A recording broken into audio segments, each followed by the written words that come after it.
Hi, everybody. Welcome to the most lovely time of the day to do ethics training, 1 o'clock hour. Please have your Red Bull and coffee all consumed and ready to go.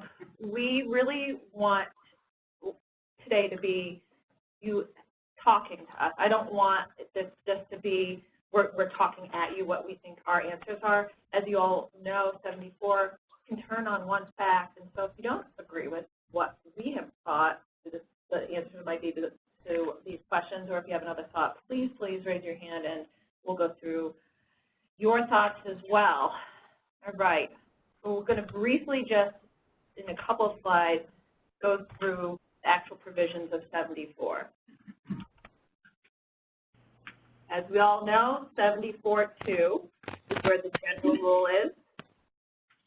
New York State officers, employees, and legislative members and employees shall not have any interest, financial or otherwise, direct or indirect, or engage in any business or transaction or professional activity or incur any obligation of any nature which is in substantial conflict with the proper discharge of his or her duties in the public interest.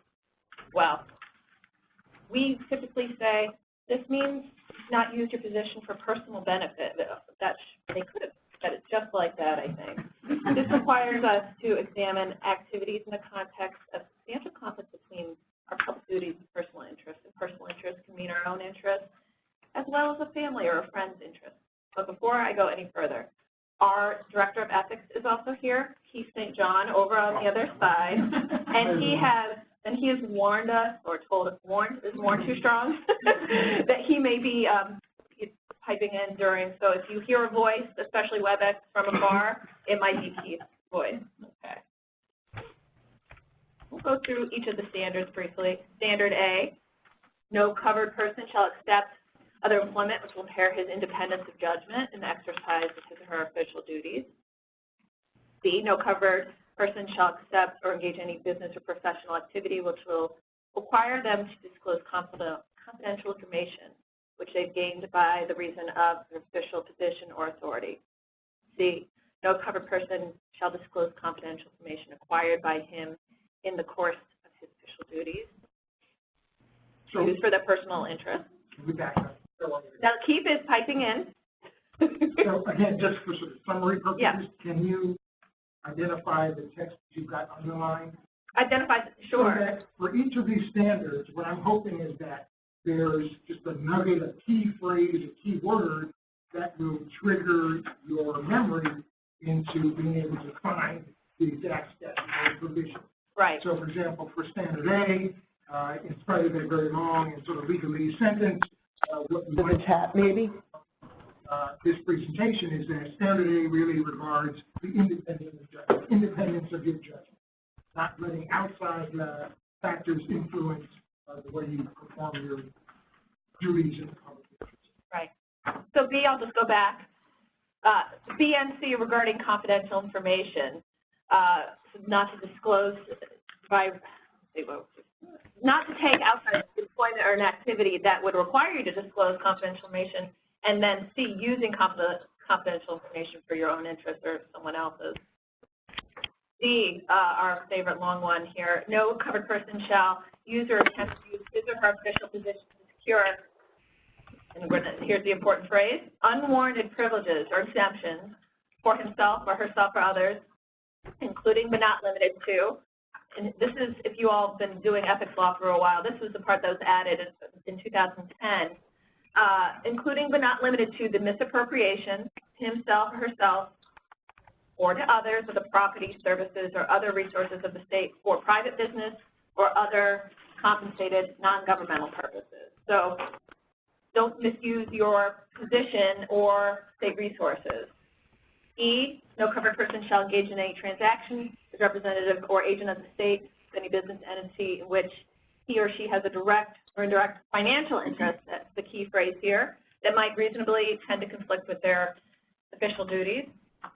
F, a covered person shall not by his conduct give reasonable basis for the impression that any person may improperly influence, the key phrase there, improperly influence him or unduly enjoy his favor in the performance of their official duties. We're almost done here so we can get into the meat of our hypotheticals. G, a covered person shall abstain from making personal investments, that's the key phrase there, in enterprises which they have reason to believe may be directly involved in decisions to be made by him or her which will otherwise create a substantial conflict with their public duties. H, a covered person shall endeavor to pursue a course of conduct which will not raise suspicion among the public that they are likely to be engaged in acts that are in violation of his or her trust. That's the phrase there.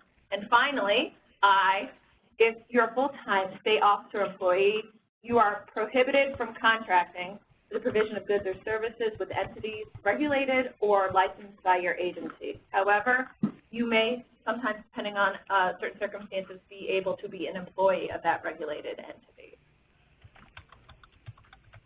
This is why we're all here, hypothetical. We'll go to the first one. Hello, everyone. Again, my name is Erin Lynch. I'm an associate counsel here and one of the attorneys of the day.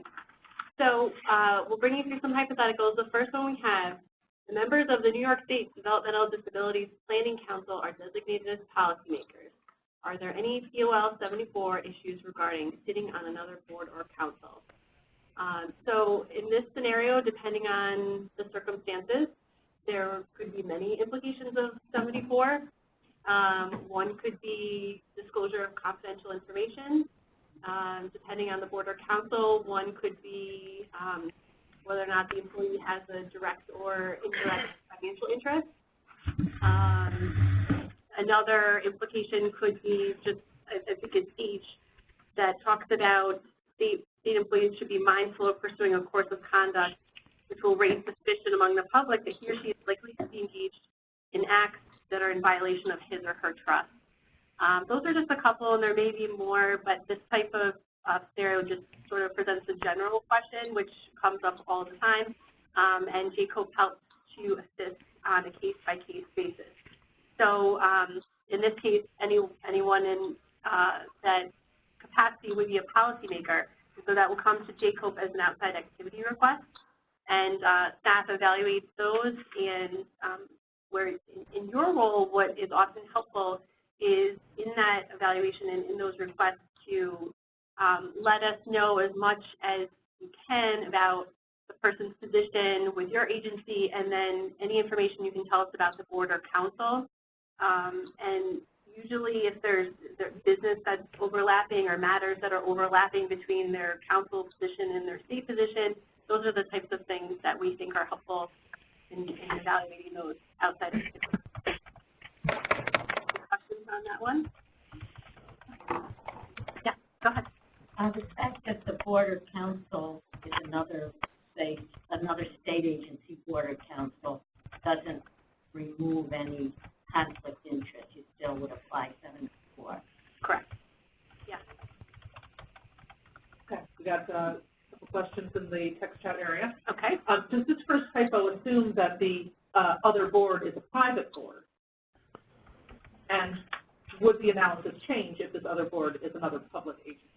I mean, I think the analysis, we look at it the same way in terms of what they're doing with the state, what the employees are doing with the state, and what they're going to be doing is in their outside business. And if they're, it generally comes up when there are, or conflicts may arise when there are matters related to both that may be overlapping. And that's, you can imagine that's natural because someone who's involved in a particular area, they want to serve on a board or council in that's handling very similar matters. So we do see that. Sometimes they're completely unrelated. So in either case, we would evaluate it in that respect. I just would observe that, when somebody sits on a board or council, for our agency, almost all of these boards and councils are uncompensated. So by very definition, everybody in a policy-making board and council has another employment. And another significant thing about these boards and councils is a lot of times the people sitting on them are selected to represent the interests of the party that DOH regulates and that they make recommendations. For example, we have a board that advises on minority health, or we have a board that makes decisions about hospitals and allows, approves certificates of need, et cetera. Those boards are represented, people on those boards are people from hospitals. And so one of the things that interests me is that a lot of times this conflict of interest analysis doesn't seem to easily apply to the boards and councils in which the members are selected precisely to represent one of the regulated interests of the regulated parties of the agency. Right. So there is an opinion on that, an advisory opinion. Right. So, but it seems that advisory opinion seems to cover an awful lot of boards and councils. I think that with those specific instances, the advisory opinions are a better guidance for things like that. And again, that's something, you know, we look at depending on, it's a case-by-case analysis. But you're right, in situations like that, we do have precedent that speaks to that. So we use that as well. Mm-hmm. Yeah? Yes, the thing that interests me about this is that the catchphrase is substantial conflict. That's a mighty subjective standard, isn't it? Well, I think it provides a standard so that it's not such a burden that not every state worker could say that they can't do anything outside of their state employment. So yes, I think it's a higher standard. So I think it provides some sort of baseline that we can evaluate the circumstances and see, you know, if someone in their capacity with the state is going to have any conflicts, financial or otherwise, and the standard is helpful in terms of making that decision. So.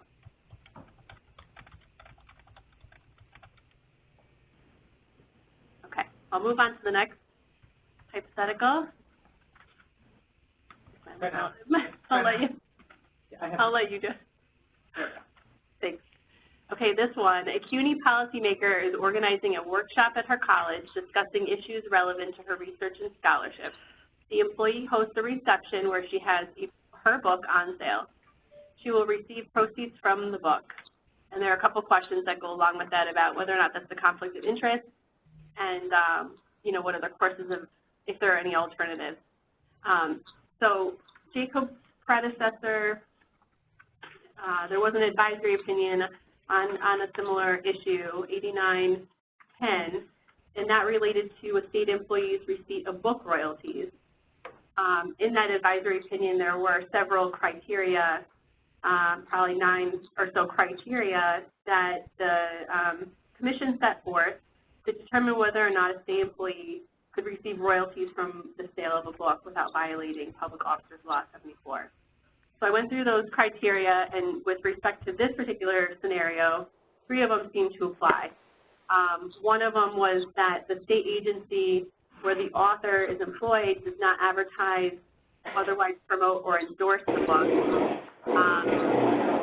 In this case, so she wanted to have her book on sale at CUNY in a CUNY-related event.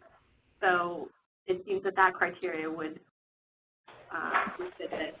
Another one was the author does not advertise or otherwise promote or endorse the book when he or she is performing his or her state duties. In this case, I think that's pretty similar to what we have here. She's performing a training, and then she has her book on sale at the end. She's performing the training in the course of her duties, and then her book is essentially piggybacked right on that. So I think that one was applicable. And there was another criteria that the state agency does not use the book or make it available as part of any of its training. So if the book was available after the training program, that seems to fit into one of the criteria. So, and again, I believe that there were 9 in that advisory opinion. So the consensus on our end was that this scenario would be a violation of Public Officers Law 74. There's really no other way to donating the book, or you know, would the scenario be different if it was a faculty member? That would not change our analysis. Are there any thoughts or questions? I mean, if you're an academic or in an academic institution, the cachet of having done research and writing a book really redounds to the benefit of the institution. So, I don't know that I would say I'm good with that. We use our precedent to help us try to determine if it's been addressed before. In this case, something pretty similar had been addressed before, and the commission seemed to outline several criteria that made it so that a state employee could sell a book and obtain royalties from it if, certain sets of factors were met. And in this, the way that it's presented here is that the training would take place on campus, and that it would take place immediately after something that the worker would be doing in the course of his or her duty. So that would not satisfy the criteria. I'm kind of asked because I would agree that there's some benefit that would accrue to the institution, the educational institution. But don't we more closely look at what benefit, if any, inures to the individual, and whether there's some personal benefit in addition to some superfluous benefit that inures to the college. And I think that's where we get into trouble, when there's not just benefits of the university, but also, and more importantly, a benefit to the person. doesn't really seem like the benefit is the issue. The issue is that the school is being used to procure the benefit, right? I mean, there's no rule that says a faculty member can't sell a book and also be a faculty member. In fact, if you don't publish, you're not going to remain a faculty member for very long. So it's not the benefit, it's the fact that this could be she set up this whole workshop just to market her book. If there's so it's not appropriate for her to market the book at the workshop, but it's perfectly appropriate for her to market the book in other places. Well, sure, but the point of this is there's this overlap where she's marketing the book. Right. She's getting a free As part of a advertising state for her service, book. and those two don't mix. I mean, that's where the oil and water don't really mix. I would be curious as to whether she's allowed to, in her bio, say that she wrote this book, which would seem to me to be appropriate because it's one of her criteria and one of the reasons she has the job. Yeah. So if, for example, at the end of a workshop, the final slide says, further questions, you can contact me, and my book is available at Amazon.com or something like that. Is that going too far? The way that, and this uses the word advertise, so I think they want to weigh into.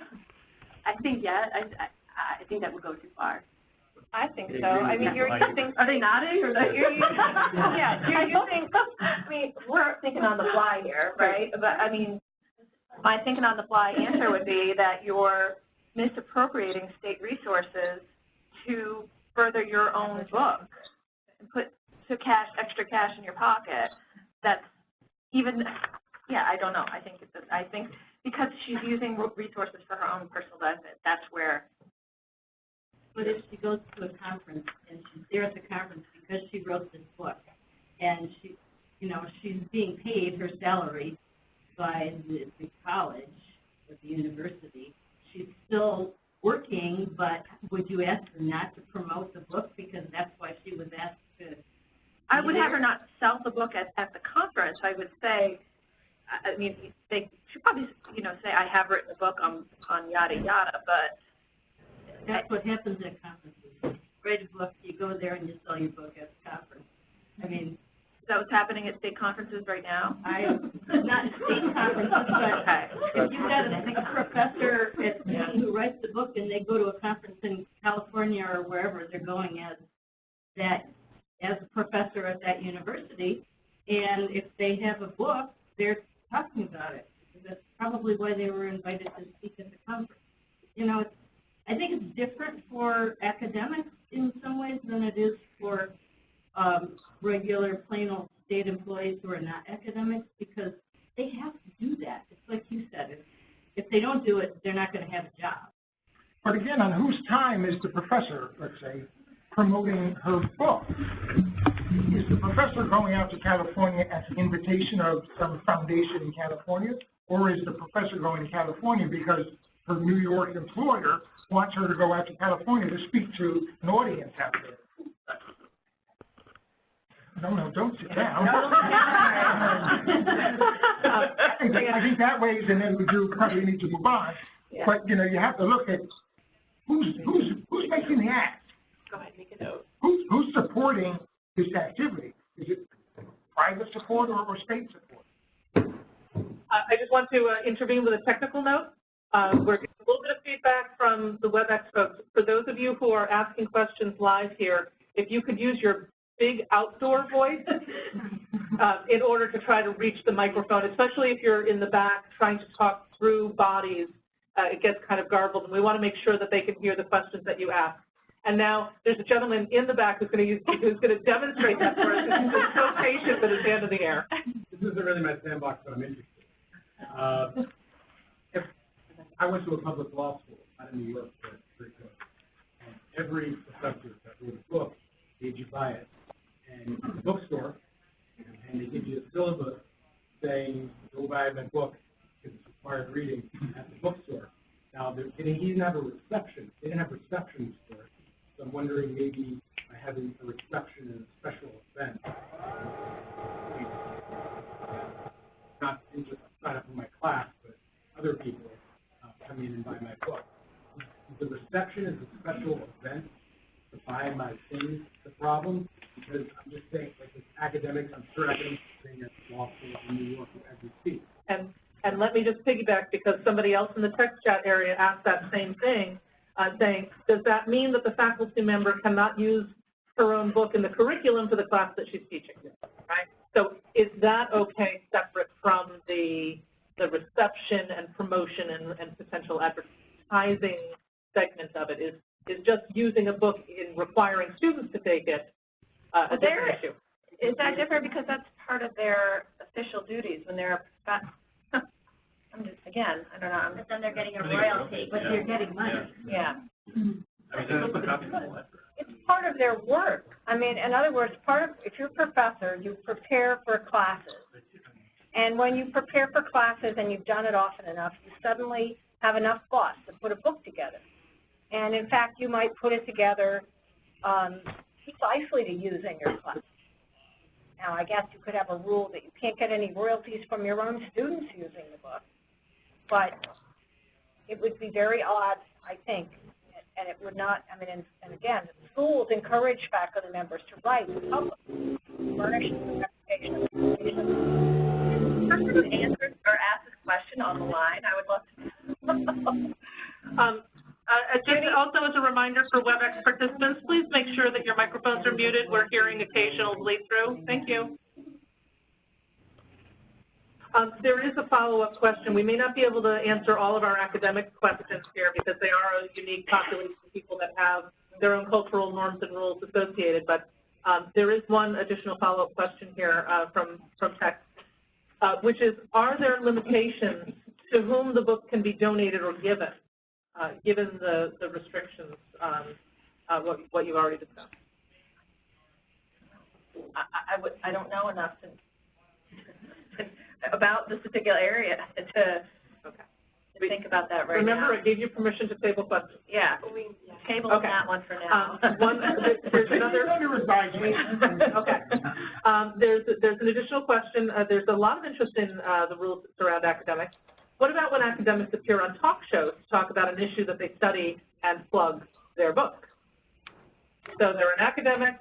They're engaged in professional activities, but they're now on a talk show, and in the talk show they're plugging their book. Again, you can see the kind of bleed through between their professional duties and now their personal self-interest. Okay. I think sort of our consensus would be if it's on state time, that's different. If it's on your own time, then that's fine. So if you're advertising and using state resources, then you're using state resources. If it's on your personal time and that's not something that is, you know, if it doesn't fit these other you know, potential conflicts, which, you know, appearing on your own time on a talk show, I don't think would fit under. any of 74 standards. So it always depends. It could, there could be something about that scenario that, it could fall, under 74, but I don't, just generally, I don't think so. And finally, before we do move on, there are many levels to the extent to which JCOPE tries to examine and answer these questions and resolve them. If we cannot reach consensus at the staff level, and more importantly, if the question is really somewhat novel and unique, there's always the commissioners themselves, which will ultimately weigh in on this question and perhaps provide us with additional guidance. So to the extent we cannot answer the question definitively today, doesn't mean that there won't be an answer that we can get for you somehow, some way in the future. Great. All right. Who has the next one? I have the next one. I think I'm going to come up. We tried to ask questions, but we were just joking. I'm kidding. All right. I'm trying to make it fun. Okay. A state-operated community residence suffered a recent fire, causing smoke damage to the rooms and belongings of some residents. A not-for-profit charity that assists fire victims in the community offer donations, material items, and money. State employees who work in the residence would be involved with handling the items or money received on the individual's behalf. There are violations of public officers law regarding gifts, or does this create a conflict of interest for these state employees? So this was when we were trying to work through these. According, and I got more information from this person. According to the question asker, the not-for-profit does not have any business or regulatory relationship with OPWDD. So that not-for-profit would not be considered an interested source to the agency. However, there is a gift issue here. It would likely be a gift to the agency as it's not directed toward any particular state employee, but really the residents as a whole. When you talk about that, in 0801, bringing us way back, Advisory 0801, which factors would need to be present? Could there be a potential POL 74 issue when there's a gift to agency?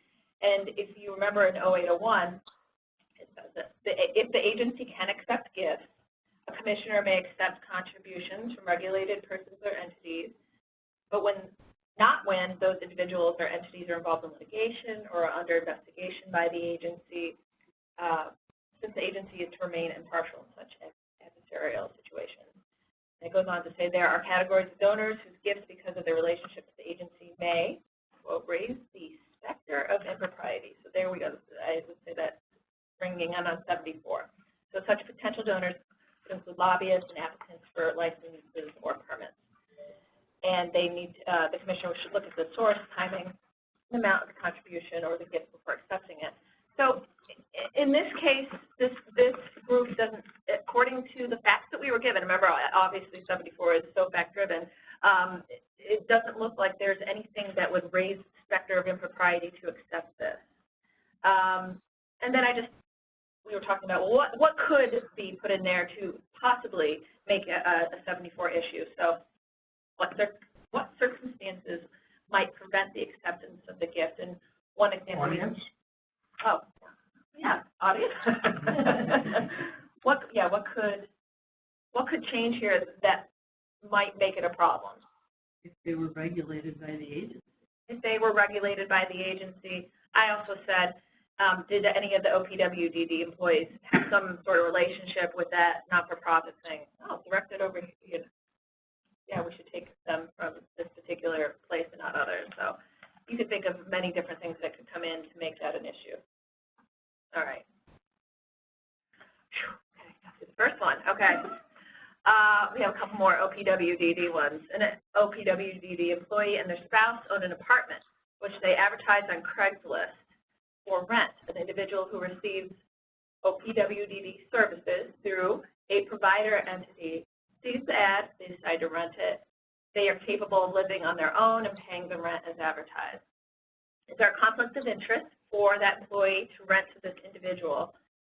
Further information we gathered was that this particular employee has no decision-making authority regarding the funding that goes to the provider agency, nor does she have any involvement in this particular person's services. So generally, just wanted to briefly say what our informal opinions typically say if an employee asks us if they can rent out property. So if they're coming to get that approved as an outside activity, you're prohibited from soliciting rental income from any individual or business that has, or individual or entity that has business before, is reasonably expected to have business before, or in the past has business before you're subject to agency. And so the question we were asking ourselves is, being a consumer of services through this agency, having business before the agency, and can recusal solve this? Can a recusal plan solve this? And in this case, we thought yes. If the client, that particular client, came before the employee in her state job, which is unlikely to, given the facts that we have here, it would unlikely happen. But if it did, that employee should disclose that relationship, recuse herself from any involvement in that client or consumer, whatever they're called now, case file. And that was that one. Any questions on that one before we move on? I think things like that happen more often than we realize. Craigslist is a big world.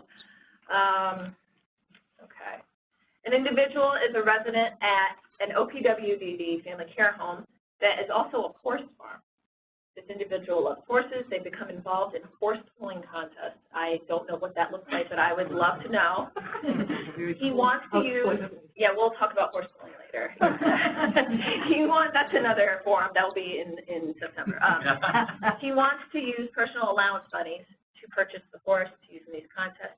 The family owner of the home where the individual lives will allow the horse to be boarded there, so this individual may train and care for the horse. They'll be charging this person like they do other people. Is this a conflict of interest? So I was told, I got a little more information. These family care homes are set up in a couple different ways. In some cases, they're state-run, and in some cases, they are run, the people are considered independent contractors, and they receive funding from OPWDD. And in this case, the individuals running the family care home were independent contractors. And we thought there does not appear to be a POL 74 issue, as there are no state employees involved in these circumstances. But what factors could make this different? If you want to chime in.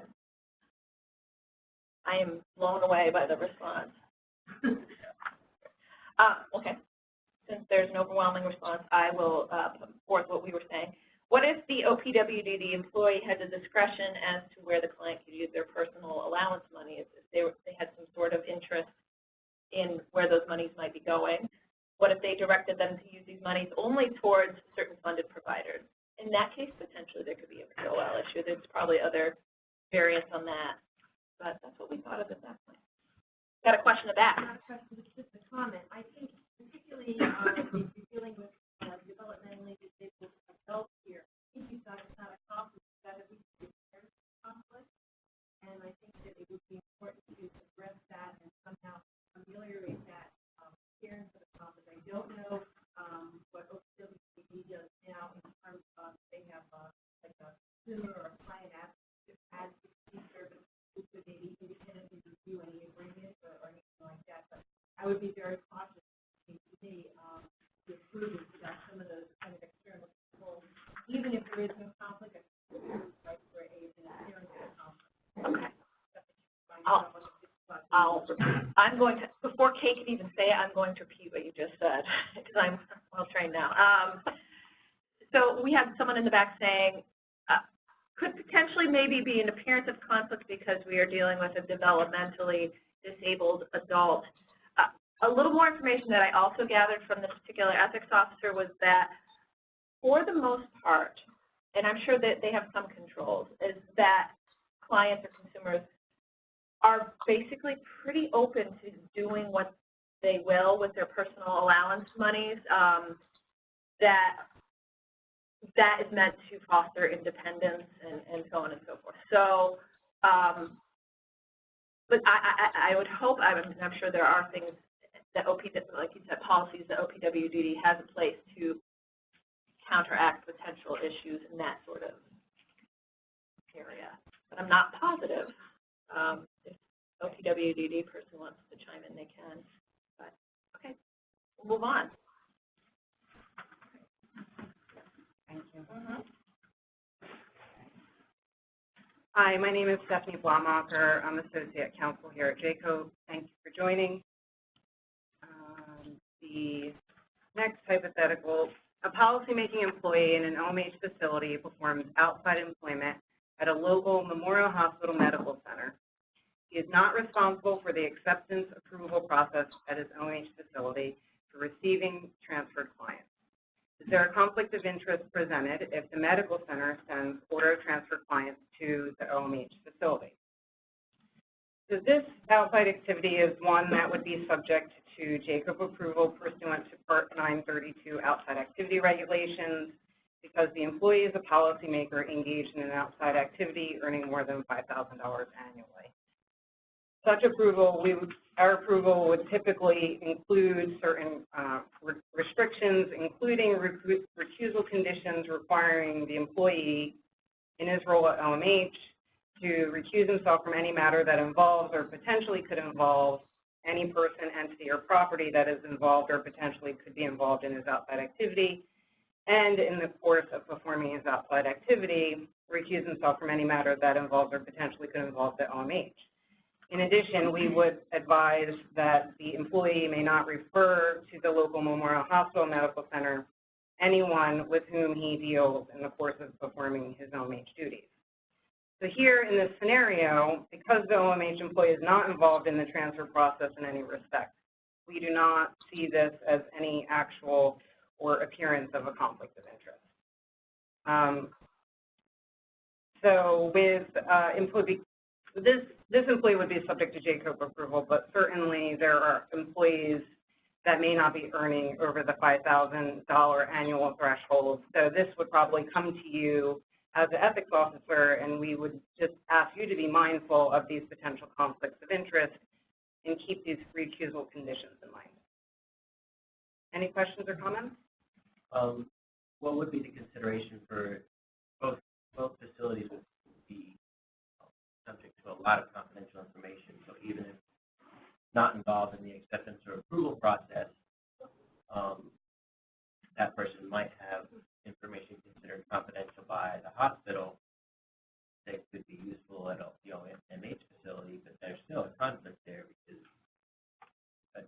what would be the consideration there in terms of confidentiality? Well, as a state employee, he's subject to 74. He's not allowed to disclose confidential information that he gains in his state duties. So if there were a disclosure of confidential information issue that arose, then there could be a potential 74 violation.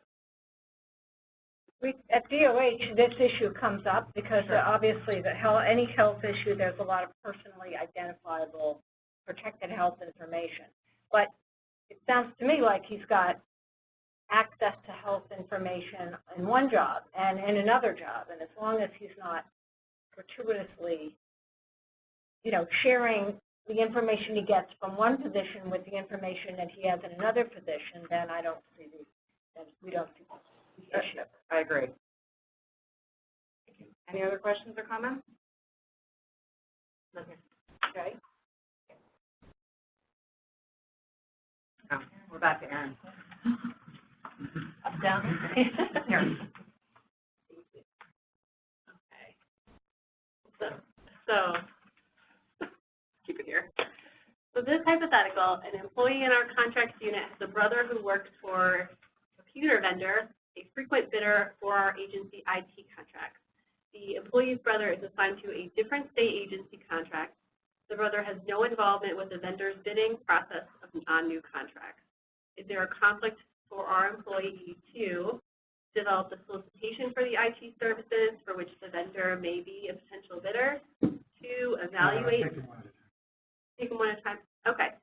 So we were evaluating this under the section 3F of 74, where a state employee should not, by his or her conduct, give reasonable basis for the impression that any person can improperly influence him or her or unduly enjoy his or her favor in the performance of his or her official duties, or that he, in this case, is affected by kinship, rank, position, or influence. And, there are several different things going on in this scenario. There's some layer of separation with the family member, and it seems as though the family member is not involved in the bidding process. So we looked at it as though we could, develop some sort of recusal plan in this particular case, so that it wouldn't, there could be a conflict of interest. But I think if there is a recusal plan in place, that would allow for there to be that that separation that appears to exist. So with regard to the development of the solicitation, the state employee could participate with respect to that. If his brother's on another agency contract and is not involved in the procurement process, is not involved in this particular project, that would seem to separate him from that.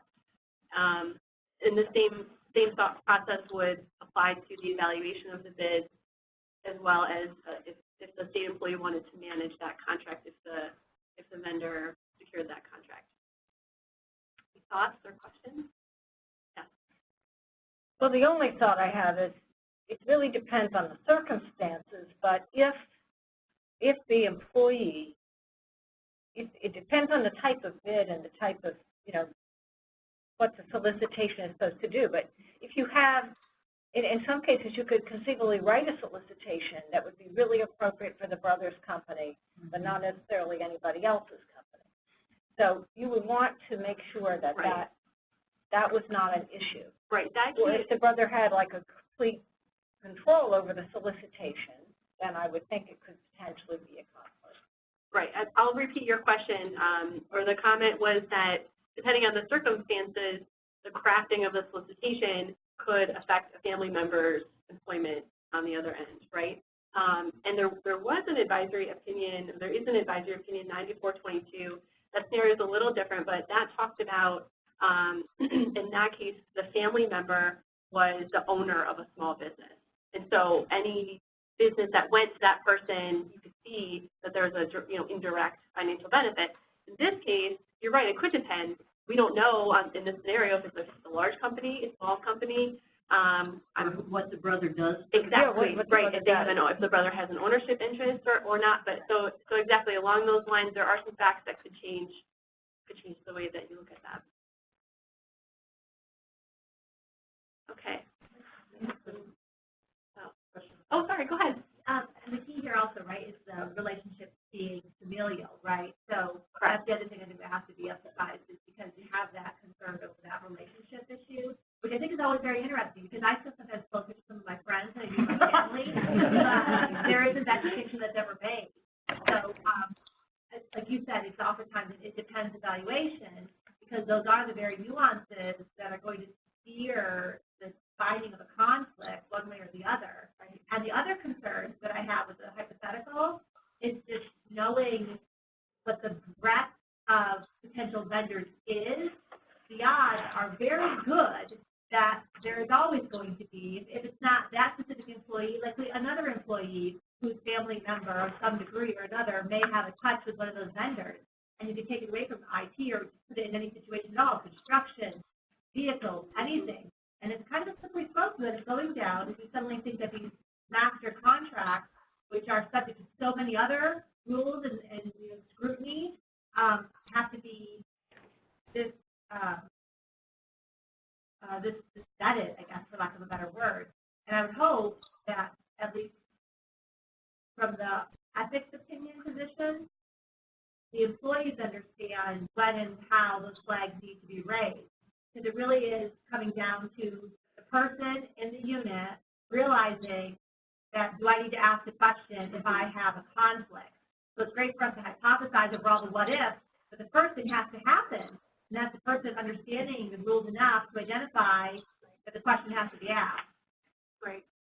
No, that's exactly right, and that's what Megan does. That she's making sure everyone knows, planting that seed in our training, so that the employees say when they come, they don't know when they're going to come across that situation. Then when they do, they say, let me go talk to someone, and then you end up here. So the one thing the one thing that when the four of us were discussing these scenarios, that Keith had also made a point, and it's not always possible, but in a scenario like this, the best practice, if the brother employee state employee knows that the company that his brother works for is going to be on a bid, if the state agency can have someone else work on that, let's just, thank you, no more worries. But that's not always possible, so that's just something else to think about. Thank you. I mean, in the case where there is a conflict, could the agency require that the vendors bid, certify that, people who have familiar relationships with the agency aren't involved in that process? Could that sort of, cure a potential issue if it was there, or would that be insufficient? The agency would also have to take its own measures. And I think the burden is going to be on the state employee to show that, but that could help in addition to maybe the, one of the things that stood out is that there's a potential for an indirect financial interest to a family member. We don't really know what the brother or whoever it is going to be benefiting at all if just the company gets awarded that contract. So maybe whatever issues, potential issues do exist, answering those questions for when the ethics officer is doing that evaluation would help. Okay. I have the next one or not. In the world of possible kickback, it does raise a red flag for me, says somebody on the text chat area. So, do you have 2 more questions on the street? Or did you address them? Well, I think we did. Okay. Hopefully. Oh, Stephanie. Okay. Okay, so the next hypothetical. Our agency is considering renovating an auditorium in our building. We need to know the price to determine if we have sufficient funds for the project. We have a contractor currently working for us on a different renovation project. The same state employee managing the current renovation project is tasked with determining the cost of the new project. One of the questions posed is whether this free estimate, would it constitute a gift to the state employee? So first, I'll just say at the outset, we're not considering any potential issues with this from a procurement law perspective. So setting aside any of those potential issues, we would think the analysis still, it depend on more facts. With respect to the gift issue, we would not view this free estimate to be a gift to the employee, but to the agency, because it's really the agency that's benefiting from the estimate and not the employee personally. And assuming that the agency is statutorily authorized to accept the gift, and Megan mentioned this advisory opinion earlier, then we wouldn't see it as an issue for the agency to accept the free estimate, so long as the contractor isn't involved in litigation with the agency, isn't under investigation by the agency, or otherwise adverse to the agency. However, from a conflict of interest perspective, we would seek more information as to how the agency, what the agency's policy is governing this process. How does the agency normally handle this? So, for example, if this free estimate is not consistent with the agency's policy, if the agency normally would have to pay for an estimate, and there's a formal process in place, such as issuing a request for information to try to get like a short list of vendors, and then this employee disregarded this agency's policy and sought this free estimate, then there could be a conflict of interest issue. If this contractor came in and provided the free estimate when normally they charge for it, and the agency is getting this free estimate, and this contractor does the walkthrough, provides the free estimate thinking that perhaps they're gaining some advantage, maybe providing this free estimate would give them a better chance of securing the contract. If an RFP goes out at a later time, this contractor has essentially insider information, has insider knowledge as to the project, and is able to respond to the RFP in a more advantageous way, then we see potential conflict of interest issues here. In that scenario, there could be 74.3D issues. This could be considered disclosing confidential information, perhaps F issues with misappropriation or providing unwarranted privileges to this contractor. And again, depending on the facts, ultimately, this could be a violation of F, as H as well, raising suspicion of conduct. The conduct is violating the public trust.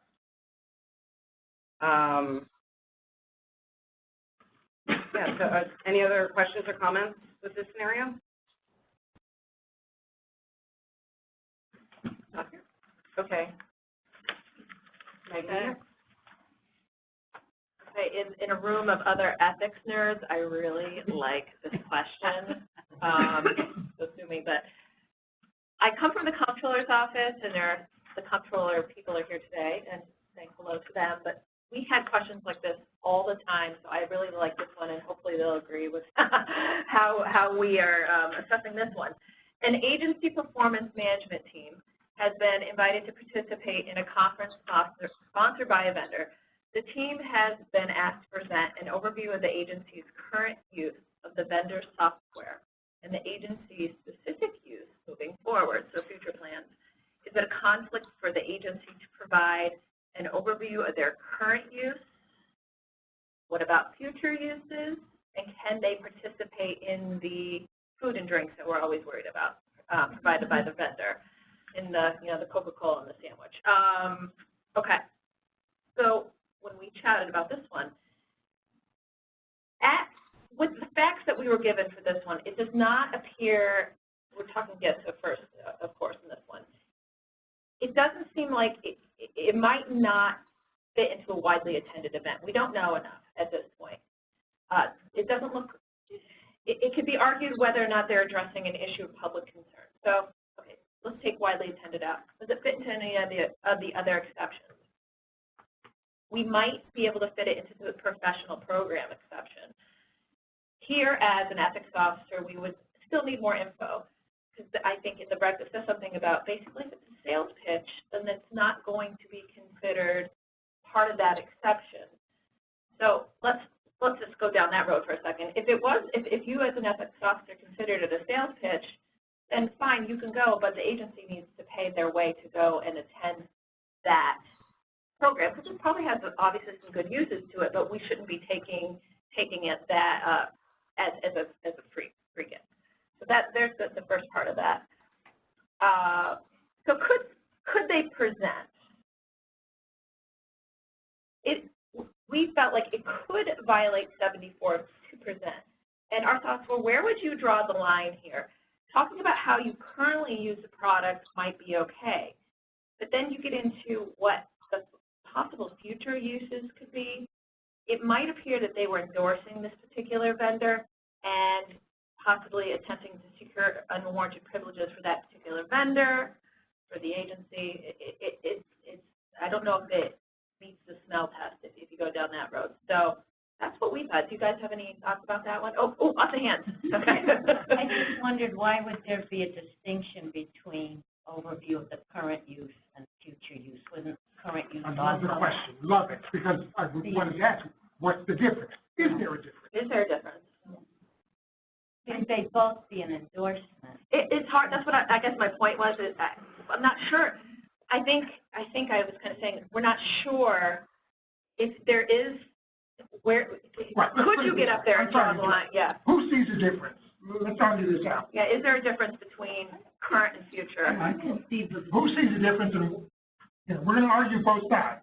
So who can suggest what the difference is between talking about the current use of the software and then going further to talk about anticipated future uses of the software? I'm going to ask that woman right there. I think the difference is we don't know when the contract's going to end, right? So Right. presumably there could be an RFP in the future in the next few years, but also with regard to how the agency wants to use it going forward, is that company getting an outside advantage by hearing, oh, they want this, so in the next RFP, We're going to design our next bid. bid to. And who knows who's available at that conference? Are other vendors who are going to bid on it, or are they getting outside information? So Are there arguments for there being a difference between current? I agree with her. I could not have said it as well as she, but I agree that there is an advantage being given to this vendor to develop this product for future use, not only for the person, the entity, the agency that's using it now, but for other agencies as well.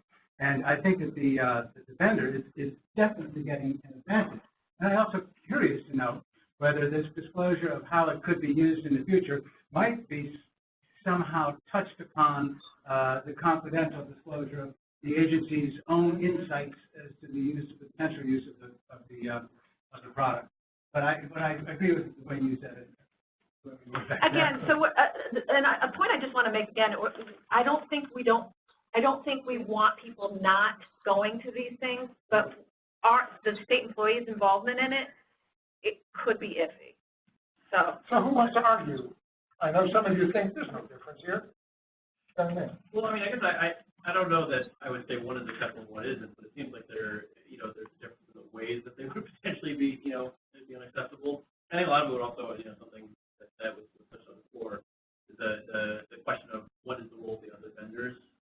Is this an industry conference where all potential competitors are going to be there?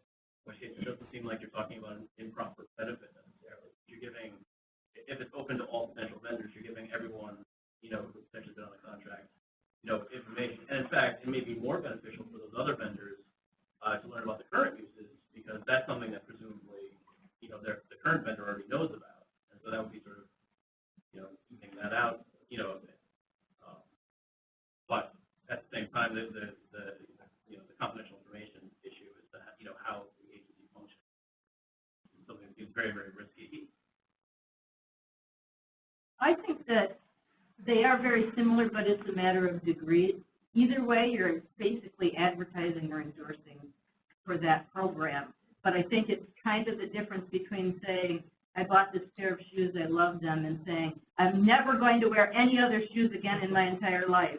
My plans going forward are to use these, whatever. So I think it's a matter of degrees. right, because to put it your shoe analogy, which I love, yeah, you could say, this is how I walk in them, but not, again, that's where I was drawing the question of, could you just talk about how you use it, how you walk in your shoe, how you use the software, versus this is the most amazing software ever, and we're planning on doing X, Y, and Z with it. So matter of degree, like you said. Well, Megan, does this discussion of the software change at all if it's not at a vendor conference? Let's say it's at a statewide conference, but you're still talking about the software and its applications and usages. How does the scenario shift if it's not at a vendor-sponsored conference? I think you still run the risk of looking like you're endorsing one vendor. I would have to think about that one more. I think I might table that one unless people want to talk about that. Yeah, this is some interesting. Yeah. Is there something wrong with saying that this product works for our agency very well? I think that echoes a question that comes in here. Somebody asked, could an agency employee answer direct questions from potential purchasers if they are asked directly about how is that software working for your agency? May an employee answer that direct question? Take out the conference. I think the advice that we've given our agency is that you can express all the factual information that you use. It works on time. It has only had 5% downtime. Whatever. You can describe how it has functioned, the purpose for which it was purchased. We shouldn't get into saying it works so much better than XYZ software which we tried 5 years ago. You should stay away from opinions. Right. But I don't think there's a conflict for you to describe the fact that as a state agency, you spend state resources to build a program, whatever, that the software is enabling you to do, and it is working in X, Y, Z fashion. Right. So just to repeat what Barbara Smith from Comptroller's office just said, my old boss, was that,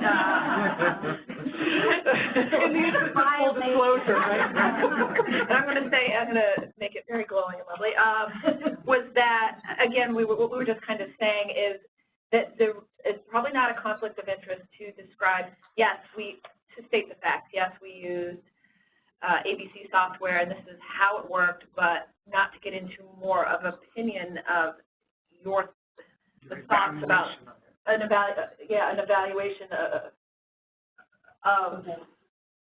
Of subjective criteria. yeah, subjective, be it, yes. I don't think we should ever talk about our opinions on our vendors at all. It's an appearance of impropriety to do, whether you say glowing things or whether you say terrible things, because we could say terrible things about a lot of our vendors. The minute you start to give any kind of comment, factual or opinion, to go into this area that is just right or problem. If anybody asks you a question about what you use and how you use it, I recommend you direct them to the open book, let them look at the contract, and say, we hope this addresses your question. And that is all that you do. And that is not only from other interested parties, localities, municipalities, and saying this having received phone calls asking us, what do you think about Office 2015? What do you think about? And the answer is, we don't answer that question. Here is where you can see what the contract is and what services we contracted to receive. And that is all that you say. And if we're invited to receive some kind of trip to some kind of sponsor, whatever conference, I would hope that whoever's reviewing your external speaking engagement recognizes how right this is for problems and they don't want you to do it. So in interest of time and boiling that all down, one of the ethics officers said, if somebody asks you to direct them to open book to look at the contract, I like that. Is it okay if we move on? Because I want to try to get to as many of these as we can. I'm loving the feedback, though. This is good. Okay. Thank you, Kate. All right. A state employee noticed a job posting at a state agency and applied for the position. Next day, they realized they had a conflict and contacted their agency ethics officer to ask what to do. So working at a state agency and saw a job posting at another state agency. So we're talking about state to state. But there is an active matter pending before the employee. The only person who's been working on the matter for a period of months, and it's almost complete. The supervisors indicated that there is no likely staff member to be able to replace them quickly. It would inconvenience the agency to bring another person up to speed should that person want to recuse himself and pursue the job. What should the ethics officer advise? Could there be sufficient oversight regarding the matter so that they could proceed with the job in a timely manner? Okay, this is another good one.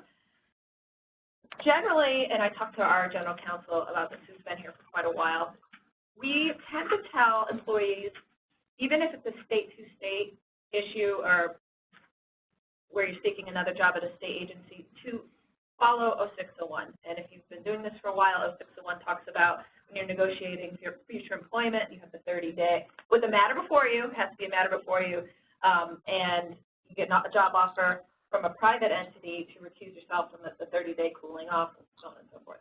But even if, so in this case, even if it's the state and you have a pending matter before you, you should do that if you can. The individual, however, we thought the individual's employing agency should exercise its discretion to decide how to handle the situation. It could decide, based on the totality of the circumstances, that this conflict is manageable. So if, for example, the state job he is pursuing is that subject matter, let's say it's an audit or something, and they were pursuing something in that agency and they were auditing on that particular part of the other state agency, they should definitely recuse themselves. I think we could all agree there that that could definitely be a 74 issue. However, what if it was a different section of the agency not covered by the audit at all?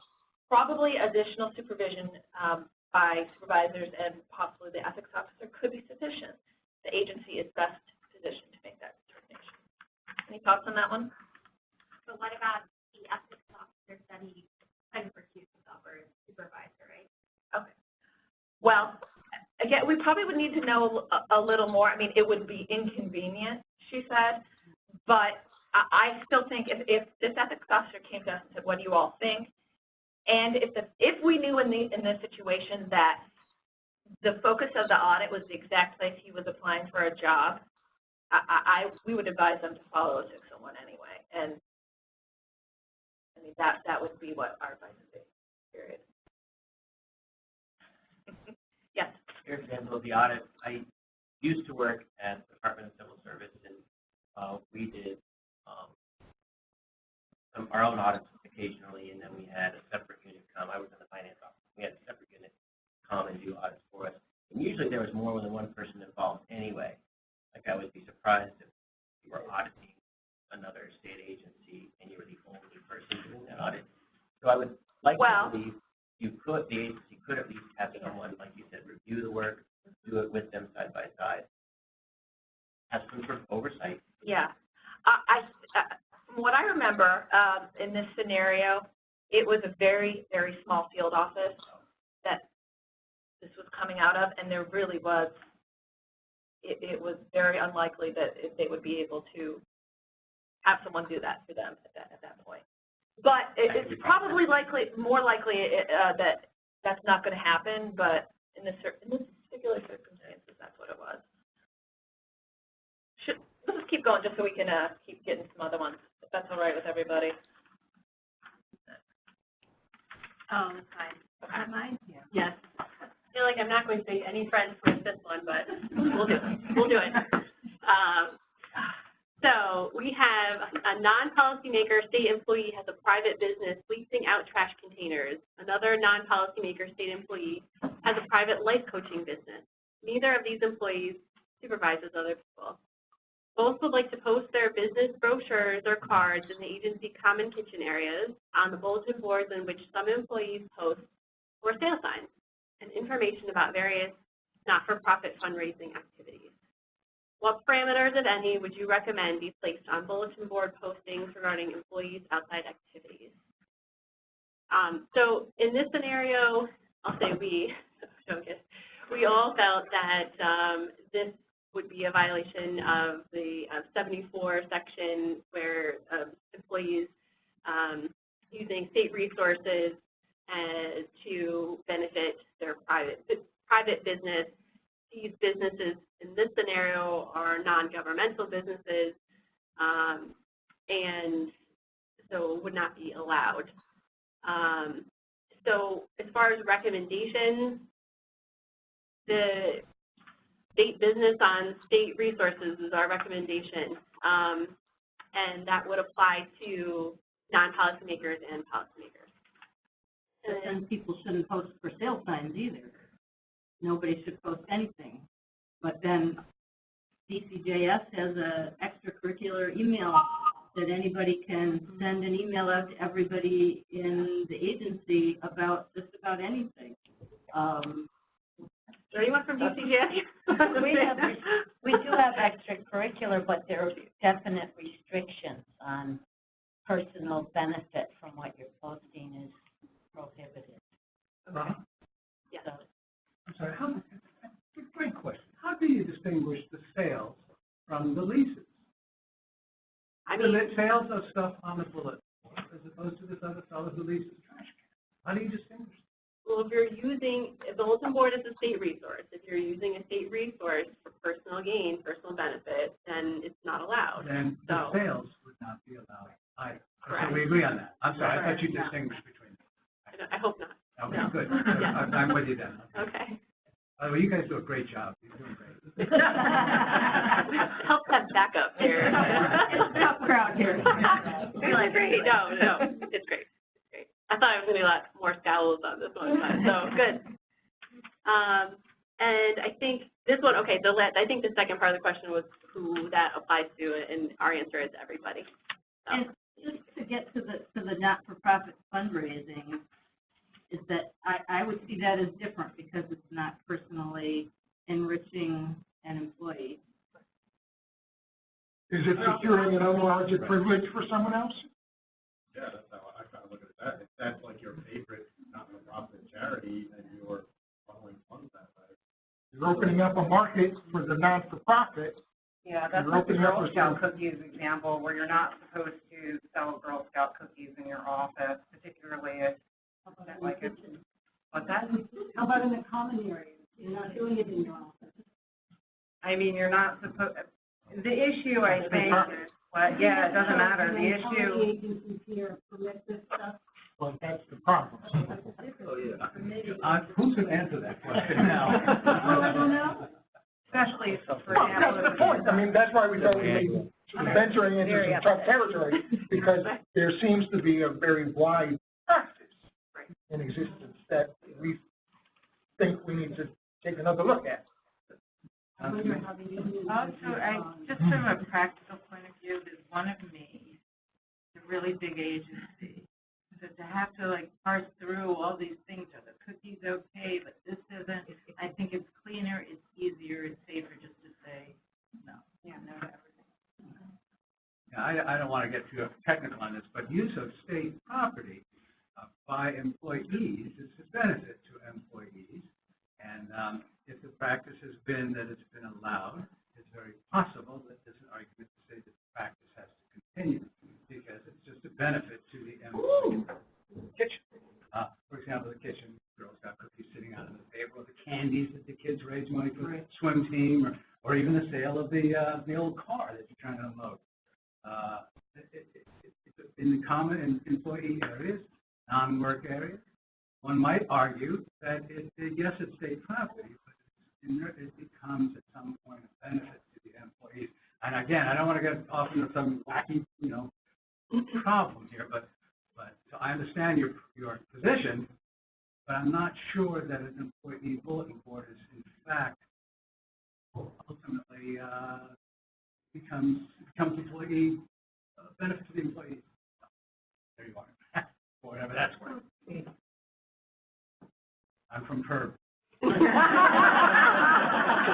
brave, thank you.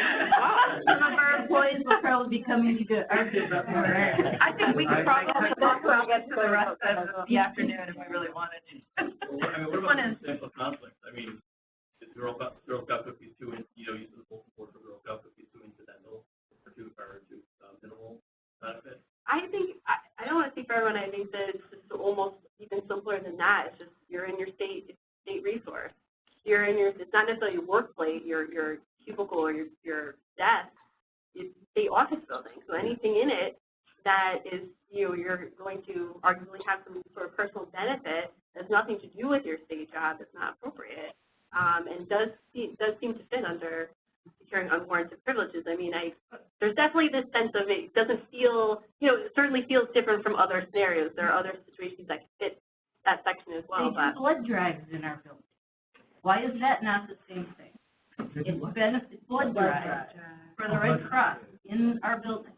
I mean, there's all kinds of things that happen that are not related to people's state work that happen in the state building and that cause a benefit for someone.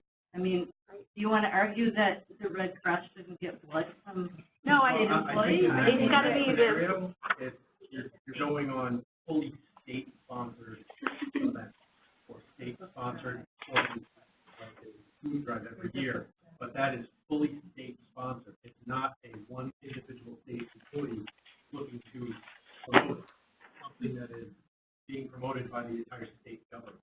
Like so with the blood drive, that is promoted statewide at all the agencies, authorities. Same with the food drive. So I think that's the distinction that you get there, where that would be permitted and the other scenarios wouldn't. No single employee receives any special benefit. Right. It's just the entire the state is giving the benefit out to those organizations. So the state as a whole is doing it, not individuals trying to give an unwarranted advantage to the organization. no. Really quick, let's hear from someone we haven't heard from before. Sorry. Yeah, I mean, isn't there sort of an idea of incidental use? I mean, if there is anybody here who has never made a personal phone call during the day, because, I mean, and the idea is that, I mean, you can call your doctor and cancel the appointment. You shouldn't chat for 3 hours with your best friend. So I think that there is a line. Now, where you draw that line, I don't know, but I think there is kind of an incidental use. I actually don't have any problems with putting little cards up on a bulletin board, as long as you're not going around and saying, please buy my daughter's, and I don't have daughters. Right. You know, please buy my daughter's Girl Scout cookies.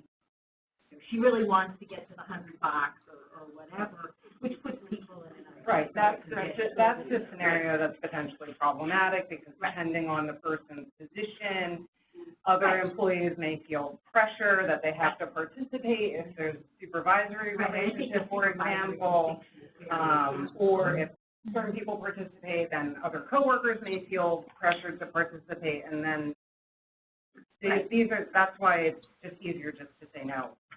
But I think an incidental use of putting a business card is very different than running your business out of the state. And I think we appreciate that. I think there's general acceptance. Right. For that. There is a tangent, and it may be a straightforward, yes, this is the same situation, or maybe there's a nuance here. There's a facility here who publishes a weekly newsletter, and one of their practices is to include posts or requests from employees for sales, selling that car or whatnot. So this is an employee newsletter that is published by a facility. Is this any different from your analysis of a bulletin board? Is this just a bulletin board in a different format, or does this add a nuance to that scenario? It is a facility-published employee weekly newsletter. Like an email, probably. Yes, and employees publish fundraisers for like Relay for Life, and they are allowed to publish their personal for sale notices. Is it the same as the bulletin board in your analysis, or is this something that would be even less allowable, more allowable to the invite? It feels more like an agency. It feels different than an employee doing it on their own. And I don't know if we have made that distinction in the past at JCOPE, but this scenario seems to be, an agency-wide, and I don't know, if the state employee is soliciting or not, or if someone's going around saying, does anyone have anything, and they throw their information into it. But the communicator is, if it's a brochure, it's the agency. Do you want to go ahead? Yeah, I guess my concern here is who gets to determine what goes in and what stays out. We've got a limit of 4 pages, and then who at the state agency level is going to determine whose ads for these vehicles go in and whose Girl Scout cookies have to stay out. I've got some real concerns about utilizing the publication and distribution of what are essentially private sales, and maybe it's a matter of degree, but I would differentiate that from somebody who just takes on their own copy paper and says for sale, 2010 Buick, whoever. Right, it's a little different. It can be a little bit less problematic. Right. So you're saying too that in this scenario, you're distributing it's a wider distribution too. You're not just posting it on a bulletin board. I mean, it could go to. And you're using state resources to effectuate that. Right. Using state. Yeah. It seems to fit the. Well, the bulletin board is more limited. Right. So, I mean, the distribution is more limited. Like, everyone could go in and just keep stacking paper after paper over each other on a bulletin board. So everybody can say. The content is. But some type of electronic newsletter. Yeah, somebody has to vet the contents on that, and it is using agency resources to produce and distribute, and yeah, it does feel like it is qualitatively different. Yeah. So, I mean, if you're talking about the facility-wide or office-wide, I mean, what about when, for example, for not-for-profit fundraising, what happens when, you get an email that where so-and-so's family members passed away, we're doing a collection, to send flowers? Is that something that would have a comparable analysis? I mean, I think agencies usually have policies, should have policies regarding that. At least under the comptroller's office, they had a policy. Those sorts of questions all the time, and legal and human resources should probably get together and figure out how they're going to handle that. okay. That could be addressed with policy. Yeah. But what about the Girl Scouts? No, go. Just don't eat Girl Scout cookies. We'll all be 10 pounds thinner. Okay. Okay. We'll move on to the next hypothetical. Remember if it's. Okay. nepotism question. Yes. Okay. First, yeah. Okay, so this is a nepotism question. An adult offspring of a senior staff member scores 100 on the civil service exam for an entry-level position within the division overseen by the parent. The adult does not live with the parent and, in fact, has a last name different from the parent. The parent is many levels of supervision above the position for which the adult is competing. In the normal process, the parent or other executive supervisor would have no say in the hiring of the individual for the entry-level position. Are there any POL 74 issues raised? And I'll just clarify, provide some clarification regarding the interplay between 73 and 74 here. So as you know, POL 7314A prohibits statewide elected official, state officer, employee, member of the legislature or legislative employee from participating in any decision to hire, promote, discipline, or discharge a relative for any compensated position with the state agency, public authority, or legislature. In this scenario, so long as the parent does not participate in the hiring process at all, there should not be a 73 issue presented. Generally, recusal should avoid any potential 73 or 74 issues. So we see in this scenario, these facts a lot more don't raise the 74 issue. 74 issues could be implicated if the parent had some more active involvement in the process. And just to be clear, the conduct constituting a violation of 73A14, that's when it can also be a violation of 74. So for example, if the parent participated, it could be deemed a violation of 3D, secured unwarranted privileges for others. 3F, it's conduct that gives the impression that any person can improperly influence him or is affected by the kinship, rank, position, or influence of a person. And then 3H, raising suspicion that's acting in violation of public trust. So as you know, JCOPE investigates these nepotism-related issues. I have some examples, just settlements of related violations, so you understand just how this can be investigated and enforced. As chief officer of the MTA asked his subordinates to assist his son in obtaining employment within the MTA by, among other things, guiding him through the process, submitting his resume for different MTA positions, and his son was eventually hired in his division at the MTA. So this was a violation. He agreed to pay JCOPE $1,500 to settle for the 7314A violation, and it also constitutes violations of 74D, F, and H. Another one where JCOPE fined a facilities manager because this manager contacted several MTA employees in an attempt to influence potential employment decisions concerning his son, who was a trainee. That was also a violation. Any questions, comments? I'm just wondering about, like, it's sort of convoluted, but is somebody hiring that person or thinking about hiring that person with the idea that that's going to get them in good or better with that higher up person? You know, it's not such a direct.